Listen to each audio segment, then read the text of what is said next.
So WC Cam Studios, aka the Swami, he's making a caveman circle, and I've asked to join because I think there's a consensus of people that have somewhat similar core beliefs, and maybe I can add to their subscriber base, and they could add to mine. Uh, uh, you know, make the algorithms. I don't know what I'm talking about. Look, this is for that group of people. Here's the silver, and actually what really matters most. I want to say also, I'm really proud of the fact that I know the kind of guy like Swami, his endeavor to homestead, dig his own well, build his own house, be out there with a woman that stands next to him in this endeavor. Pah, and never a richer man. Anyways, I think we all should need to listen to this. If you don't connect with this, you're not human. Now, I want to talk to those of you who are woke and who are open to rational argument. A small minority, I accept. Because one of the tenets of wokeness is, of course, that your feelings matter more than the truth. But I believe in you. I believe there are those of you here who are woke, who are open to rational argument, so let me make one.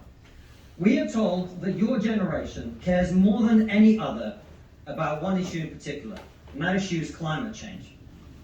We're told that many of you suffer from climate anxiety. You wish to save the planet. And for tonight, and tonight only, I will join you. I will join you in worshipping at the feet of Saint Greta of climate change. Let us all accept right here, right now, that we are living through a climate emergency and our stocks of polar bears are running extremely low. I join you in this view. I truly do. Now, what are we to do about this huge problem facing humanity? What can we in Britain do? We can only do one thing. You know why? This country is responsible for 2% of global carbon emissions, which means that if Britain was to sink into the sea right now, it would make absolutely no difference to the issue of climate change. You know why? Because the future of the climate is going to be decided in Asia and in Latin America by poor people who couldn't give a shit about saving the planet. No, thank you. No, thank you. It's going to be decided by poor people in Asia and Latin America who don't care about saving the planet. You know why? Because they're poor. Because they're poor. I come from Russia, which is not a poor country, it's a middle-income country. 20% of households in Russia do not have an indoor toilet. What they have is an outdoor toilet. And I don't mean one of those nice portaloos that we get here. I don't even mean a Glastonbury portaloo. I mean a wooden shack with a hole in the ground that holds a collected fermented memory of the last 10,000 visits. How many of you are going to go home tonight and say, let's rip out our bathroom and erect a Siberian shithouse in the back garden? And if you're not, why should they? 120 million people in China do not have enough food. I don't mean that they don't get dessert. I mean they suffer from malnutrition. That means that their immune system is breaking down because they don't have enough food. You're not going to get them to stay poor. Imagine you're Xi Jinping, the leader of China. When you were 10 years old, there was a revolution, a cultural revolution in your country, and people came and they got your father in prison. Your mother had to denounce him. Your sister killed herself. And you, no longer enjoying the protection of your formerly powerful father, were sent to a village where you lived in a cave house. And here you are, decades later.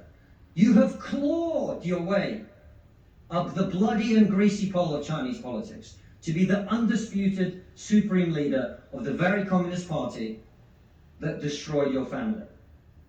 And you know that the main thing you have to do to survive and to stay in power is to deliver the one thing that the people of China want: prosperity, economic growth.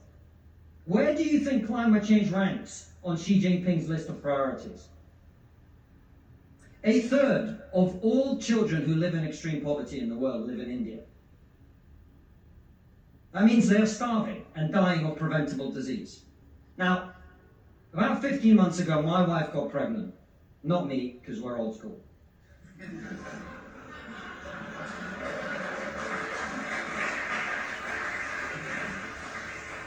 And for 9 months, we talked about what our boy would look like, what he might do when he grows up.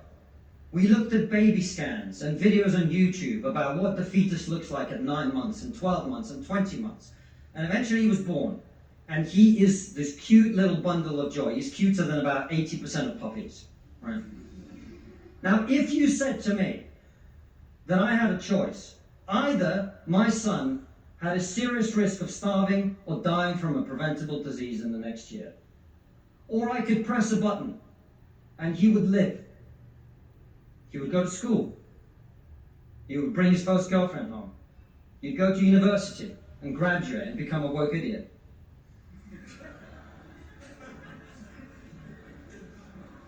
And then he'd get a job and get married and have children and become a man. But all I have to do is press this button. And for every day of my son's life, a giant plume of CO2 is going to get released into the atmosphere. Now, you're all very young, and most of you are not parents. Let me tell you something. There is not a parent in the world who would not smash that button so hard their hand bled.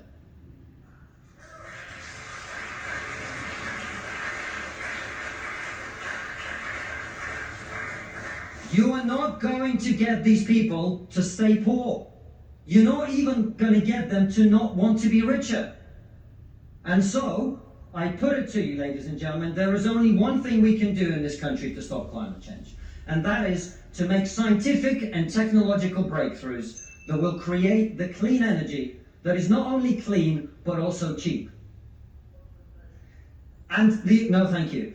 And I want everyone to get home on time today, which is not going to happen. And the only thing that wokeness has to offer in exchange is to brainwash bright young minds like you to believe that you are victims, to believe that you have no agency, to believe that what you must do to improve the world is to complain, is to protest, is to throw soup on paintings. And we on this side of the house are not on this side of the house because we do not wish to improve the world. We sit on this side of the house because we know that the way to improve the world is to work, is to create, it is to build. And the problem with woke culture is that it's trained too many young minds like yours to forget about that. Thank you very much.